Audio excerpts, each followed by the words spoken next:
Farid Barach, on est dans la suite de notre étude sur Amavkin. Nous sommes à la page Lametret Bet. Et d'après nos Chaverim, nous sommes à la ligne dont le dernier mot est Meitivé. Nous sommes, on va dire, allez, le troisième tiers de la page, ou un peu plus que la moitié. Premier mot de la ligne, c'est Amar, Mouridine, et dernier mot, c'est Meitivé. L'Agmara de dire Meitivé. Rabbi Eliezer Omer, Imash Mashenema Bechara Api Barak Tietre Miude Anishin Shotem Almanot Ubnem Yetomit. On va objecter parce que Rabbi Eliezer a dit que de ce qu'il a été dit dans la Torah, je me mettrai en colère et je les tuerai. C'est Akadosh Baruch Hu qui parle et qui parle des personnes qui font du mal aux yotomim et aux almanot, à ceux qui font du mal donc aux veuves et aux orphelins. Il y a marqué là-bas que Akadosh Baruch Hu, il va les tuer. Si on dit que quelqu'un il va être tué, c'est forcément que sa femme va devenir veuve et que ses enfants vont devenir orphelins. Or, dans le verset, bon, vous ne l'avez peut-être pas, moi je l'ai, je vais vous le lire, marqué c'est ça qui est marqué dans le passage. Sous-entendu, malgré le fait qu'il a été dit que Akadosh Baruch Hu pourrait les tuer, il y a une nécessité quand même de préciser que leurs femmes seront veuves et leurs enfants seront orphelins. Donc, Rabbi Eliezer d'interroger, mi mashma shenemar, de ce qui se comprend de ce qu'il a été dit, que ma colère se déversera vers Aktietrem et que je vous tuerai. Je sais déjà à ce moment-là que leurs femmes seront des veuves et que leurs enfants seront des orphelins. Et la alors, qu'est-ce qu'on apprend quand il y a marqué dans la Torah, etc. Sous-entendu, si c'est juste pour nous apprendre que quand le père est mort, la mère est veuve et les enfants sont orphelins, pas besoin de le dire, c'est pour nous enseigner autre chose. Mais la ça vient nous apprendre que leurs femmes cherchent à se marier et on ne les laisse pas se marier. Et que leurs enfants demanderont, voudront descendre pour pouvoir être sur les terrains de leur père et on ne les laissera pas. Autrement dit que la peine est double ou la peine est triple. Non seulement eux vont avoir un problème, mais même leurs femmes et leurs enfants vont avoir un problème. C'est qu'il y a des femmes qui sont veuves et qui peuvent se remarier, il y en a qui ne peuvent pas. Il y a des enfants qui sont orphelins et qui peuvent au moins hériter, il y en a qui ne le peuvent pas. Donc de cela, on vient voir que est-ce que le Moridim, Carole Nirse Chavouille ou pas? A priori, on ne pourrait pas dire que Moridim, Carole Nirse Chavouille, puisque de ce texte-là, on a l'impression de dire que on n'a pas la possibilité. Alors, Gmara, elle vient, elle nous dit Amar Rava. Rava de dire les raids velimkor tanan. On parle de faire descendre et de vendre dans cet enseignement. Autrement dit, dire dans cet enseignement de Rabbi Eliezer qu'il s'agirait de ne pas leur permettre de descendre pour pouvoir travailler le terrain du père, ça, c'est pas inclus. C'est que si on leur dit, par contre, qu'ils n'ont pas le droit de descendre et de vendre, ça reste vrai. Et ça, on n'en a pas parlé. On dit, la Gemara veut faire un distinguo entre le fait de descendre pour travailler et le fait de descendre, c'est-à-dire d'hériter pour avoir même le droit de vendre le terrain. Et c'est comme ça que la Gemara répond de l'opposition entre ce texte et l'hypothèse précédente selon laquelle on avait dit que Mouridine, Karol, Nessé, Chavouille, selon ce qu'on avait dit, donc, l'opinion de Shmuel. La Gemara, elle dit Ava Uvda Benardea. Il y a eu une histoire similaire dans la ville de Néardea. Il y a plusieurs endroits qui étaient des endroits de Torah, comme Pumbedita, Néardea, Maharava, etc. D'ailleurs, je ne sais pas si vous savez, mais il y a plusieurs yeshivot tichoniot qui ont pris ces noms. Néardea, c'est le nom d'une yeshiva. Maharava, c'est un autre nom de yeshiva tichonite, d'ailleurs de très bon niveau, qui ont pris un petit peu comme ça des noms qui sont empruntés à, à la Gemara. En tout cas, la Gemara dit Ava Ouvda Bene Ardea ou Peshata Rav Shechet. Et Rav Shechet l'a tranché cette problématique. Peshata, ça veut dire Pachatota, Et Rav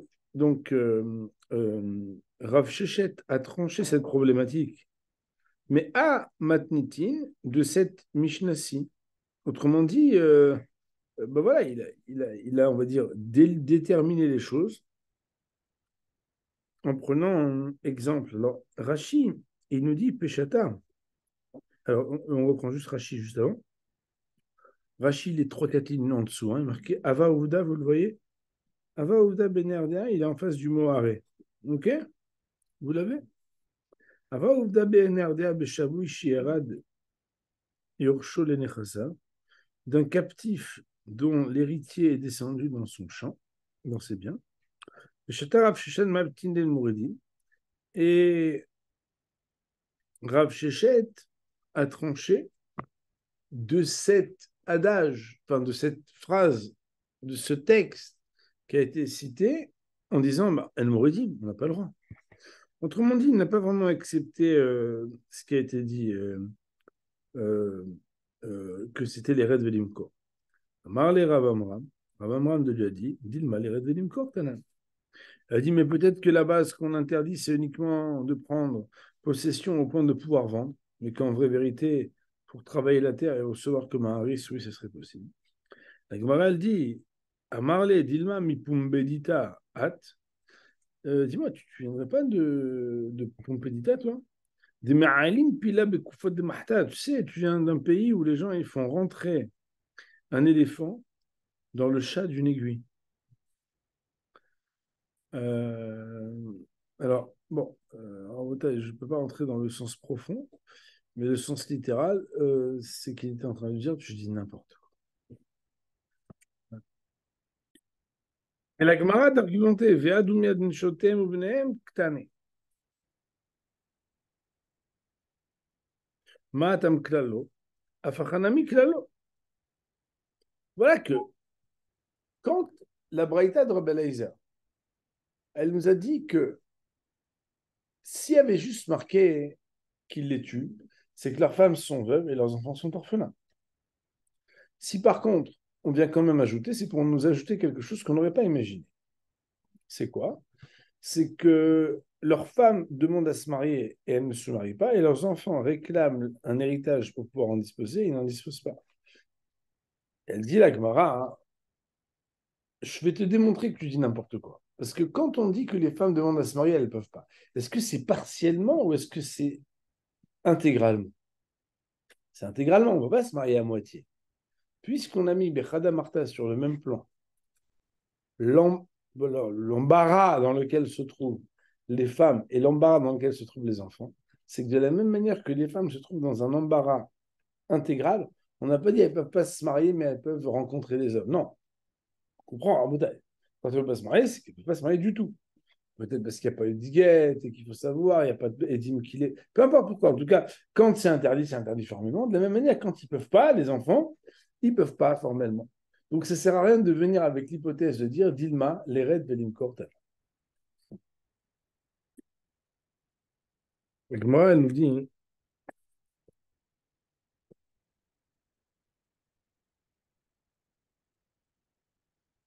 au Moridim, Karov, le Nirse Shavui, Tanoi.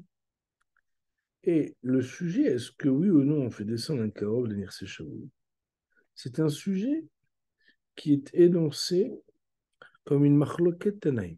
Le mot Tanoé veut dire une discussion de Tanaïm de la Mishnah ou de la Braïta. Autrement dit, si nous avons vu que c'était Rav et Shmuel, il y aurait une marloquette ancestrale au-dessus déjà d'eux, puisque comme vous le savez, l'époque des Tanaïm précède l'époque des Amoraïm. Et normalement, en général, après, il y a une problématique à savoir si ce sujet fait partie déjà des cas d'école connus de marloquette entre les Tanaïm. Comment les Amoraïm s'approprient-ils ou réduisent-ils à dire qu'eux ont discuté de choses sans connaître les références qui les ont précédées sur lesquelles il y a déjà des débats de fond ancestraux sur les mêmes sujets? Donc la Gemara dit Tanoi, Détania, car il y a une braïta qui dit Ayorel nirse shavouye motsi motomiedo, velo de la filou shama shemesh mishim baim bekadam et alashua chala rezez rezez niska.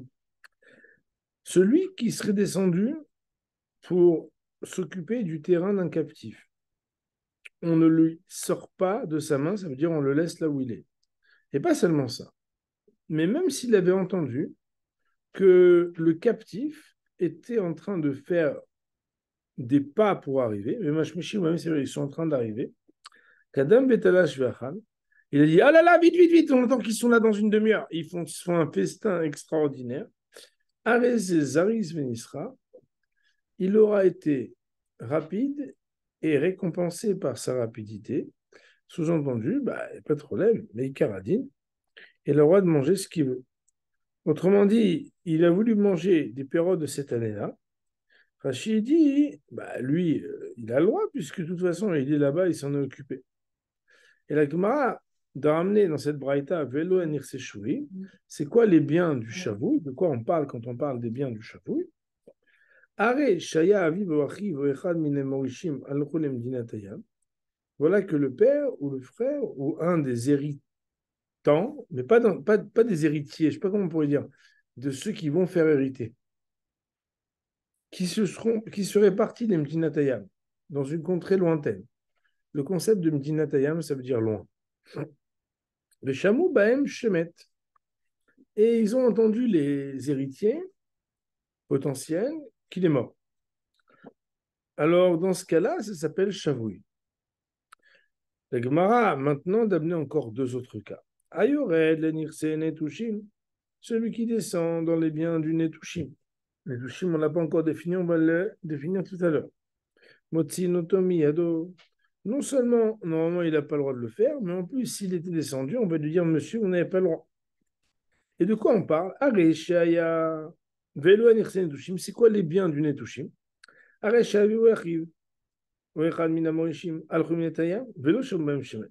Si ils sont partis, les proches, mais on n'a pas entendu qu'ils sont morts. Autrement dit, c'est des gens disparus pour lesquels il n'y a pas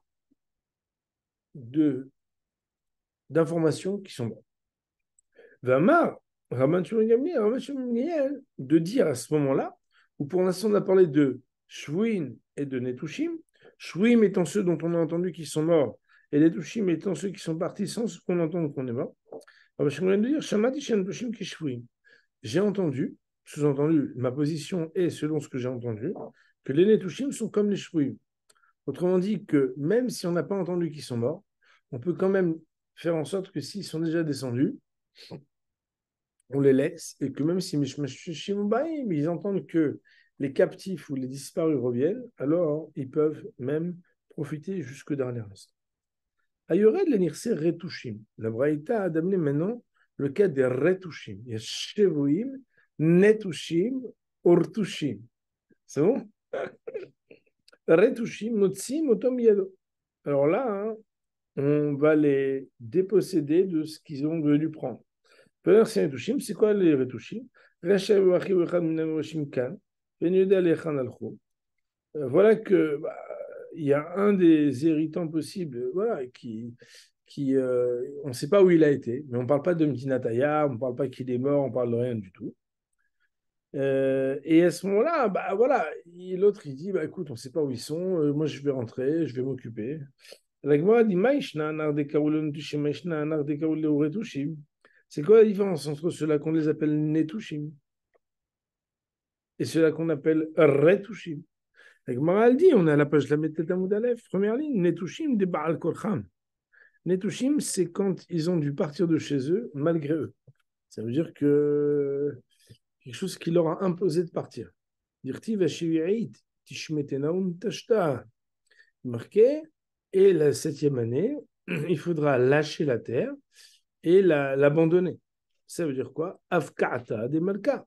C'est comme un ordre divin de dire tu lâches. Ça veut dire tu veux pas, tu es obligé. Alors que retushim des mida'atam.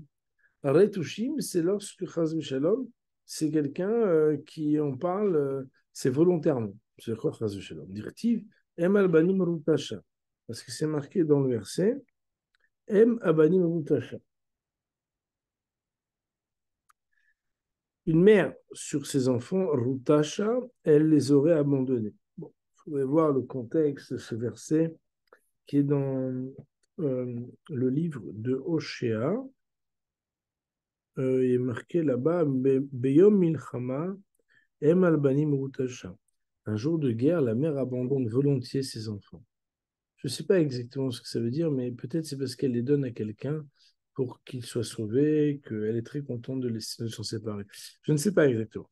En tout cas, nous voyons ici que la Gemara, hein, veut nous dire que le texte qui parle d'une marloquette entre Rab et Shmuel, à savoir est-ce que Boredim peut revenir ce Shavuot ou pas, est un sujet qui a déjà été énoncé dans une braïta, où là-bas on parle de Shvuim, Netushim, Urtushim.